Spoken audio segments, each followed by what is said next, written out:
బాగా ఎరుపప్పని చేసింది మన పవన్ కళ్యాణ్ గారిని.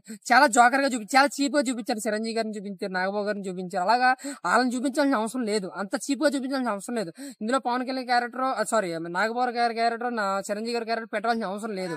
ఇప్పుడు పద్మభూషణం అంటే ఆయన చాలా పెద్ద హీరో అన్న, హీరోగానే ఇండస్ట్రీ పెద్ద చిరంజీవి గారు. ఆయన్ని కామెడియన్ గా చేయవలసిన పని ఆయనకి లేదు. నిజంగా చెప్తున్నాను, ఈ విషయంలో మాత్రం ఇండస్ట్రీ ఫ్యాన్స్ కావచ్చు, చిరంజీవి ఫ్యాన్స్ కావచ్చు, ఆయన నిజంగా చెప్తున్నా ఆఫీస్ మీద లాగిపెట్టి కొడతారనమాట ఈ సినిమా అయిన తర్వాత.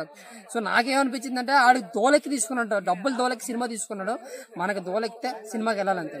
నువ్వు 50 రూపాయలు కొన్నా 100 రూపాయలు కొన్నా టికెట్ బొక్క తప్ప సినిమాలు ఎటువంటి కొత్తదనం లేదన్న. సో ఓవర్గా నాకేమనిపించింది అంటే సినిమాకి 300 రూపాయలు బొక్క, 2 గంటల టైం బొక్కంది నాకు, అంతేనా. అంటే ఎన్టీఆర్ లోకేష్ గారిని ఎలా చూపించారు? లోకేష్ గారిని ఆయన ఎప్పుడు కామెడీగానే చూపిస్తాను. నేను చెప్తున్నాను కదా, ఆయన ప్రతి సినిమాలో పాప ఆయన చాలా ఆడుకుంటాడు. But is real leader. ఇప్పుడు ప్రజెంట్ సిచ్యువేషన్ అయితే లోకేష్ చాలా నేర్చుకున్నాడు, చాలా ఇంప్రూవ్మెంట్ అయ్యాడు స్పీచ్ల్లో కానీ, తను నడిచే నడవడికలో కానీ. ఆయన్ని ఒకప్పుడు పప్పు కావచ్చు, నిజంగా చెప్తున్నాను, ఒకప్పుడు కమెడియన్ అయ్యి ఆయన చేసే చేష్టలు కానీ మాటలు కానీ అన్ని కమెడియన్. బట్ ఈ రోజుల్లో స్టిల్ ఈ రోజుకి కూడా ఆయనతో స్ట్రాంగ్ ఆఫ్ లీడర్ అనమాట, ఎమ్మెల్యే కట్అవుట్ అనమాట మనోడు. సో నేనేమంటానంటే ఇటు జగన్ కానీ అటు చంద్రబాబు నాయుడు కానీ ఎటువంటి ఇంపాక్ట్ లేదు సినిమాలో. సో జస్ట్ కామెడీ ఫిలిం అది. అంటే జగన్ గారికి ప్లస్ అయ్యే ఛాన్స్ ఏమీ లేదు సినిమా. జగన్ గారికి ప్లస్ అయ్యే అంశాలు లేవు, చంద్రబాబు నాయుడుకి పవన్ కళ్యాణ్కి మేనేజ్ అయ్యే ఛాన్సెస్ అంతకంటే లేవు.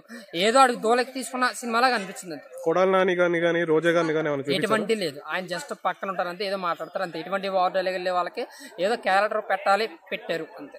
అంటే ఇప్పుడు చంద్రబాబు గారిని వచ్చి ప్రతి దాంట్లో ఎన్ని పోటీ పొడుస్తారు అందరినీ అని చెప్పారు అనేసి అంటున్నారు. అవును, అది మేము ఆల్రెడీ చూసాం అన్న, చాలా డైలాగ్ చూసాం. ఇప్పుడు మనిద్దరం మాట్లాడుకున్నా సరే ఆయన 10 సార్లు ఎన్నుకోటి మనిద్దరం కూడా కామన్ గా మాట్లాడుకుంటాం. సో జస్ట్ రెగ్యులర్ గా జరిగే స్టోరీనే ఆయన తీసిన సినిమాని మళ్ళీ తీసినట్టు అనిపించింది తప్ప ఎటువంటి కొత్తదనం లేదు. మరి పార్ట్ 2 అన్నాడు కదా, పార్ట్ 2లో ఏమన్నా పెడితే కనుక అప్పుడు RGB కథ గ్రేట్ అని చెప్పుకొచ్చింది. ఓవరాల్ గా మీరు ఈ మూవీకి రేటింగ్ ఎంత ఇస్తారు 5 points కి? నేను ఒకటే చెప్తున్నాను, రేటింగ్ కోసం మాట్లాడుకునే సినిమా కాదు. రేటింగ్ కూడా 1 ఇచ్చిన బొక్కే, 0.05 ఇచ్చిన బొక్కే. రేటింగ్ సినిమా కాదు ఇది. ఆడేదో ఓటగా మత్తులో డబ్బులు దోలెక్కి తీసుకున్న సినిమా ఇది. మనకు డబ్బులు దోలెక్కెట్టుకుంటే ఈ సినిమాకి వెళ్ళాలి, ఒకటే ముక్క. వ్యూహం చూస్తే నిజంగా మీరు ద్రోహం అంతే. సినిమా పరంగా కూడా అటర్ ఫ్లాప్ సినిమా అన్న, ఒక బయోపిక్ గా తీసుకున్న అటర్ ఫ్లాప్ అన్న. ఎందుకంటే RGB గారు ఏదో ఆయన ఓటక తాగిన మొత్తంలో తీసుకున్నాడు తప్ప సినిమాని ఎటువంటి ఇంపాక్ట్ లేదు సినిమాలో. ఎందుకంటే యాత్ర సినిమాలో మీరు చూసి ఉంటారు కదా, ఆయన పాదయాత్ర, ఆయన తండ్రి కోసం చనిపోయిన రోజు నాడు ఆయన ఓదార్పు యాత్ర చేసాడు. దాన్ని సోనియా గాంధీ ప్రెస్ మీట్ అని కదా, సారీ పార్టీ మీటింగ్స్ అనుకుని ఆపడానికి ట్రై చేసింది.